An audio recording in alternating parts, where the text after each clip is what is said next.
Ecco qua, belli miei, o panuzza a Gragnana. Belli miei, mi trovo a Gragnano e che fai? Lo panuzzo non lo viene a mangiare, ma il vero panuzzo, il primo panuzzo, mascolo. Andiamo a raccontare quella che è la sua storia e per quanti non la conoscono, beh, vengo e mi spiego. Ed eccomi qua con Giovanni Mascolo. Giovanni, grazie per avermi accolto e per ascoltare quella che è la storia di Mascolo. È sempre un piacere invitarti, Amedeo. Giovanni, figlio di Giuseppe Mascolo. che è chi l'ha creato o Panuzzo, quindi tutti quelli che sono venuti dopo è la genialata che Esatto. è stata portata avanti, perché poi non è che una trova, tutti possono farla. Ma il primo Panuzzo fu fatto qua. Esatto. Ma come nascette sto fatto?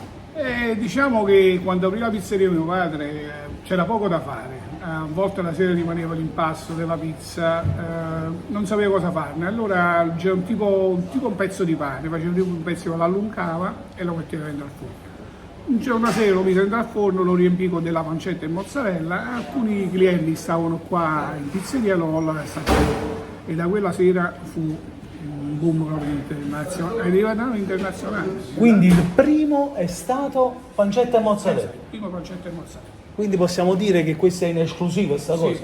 Esatto. Pancetta e mozzarella, il primo Panuzzo. Che storia straordinaria. Quindi questa prima era una pizzeria.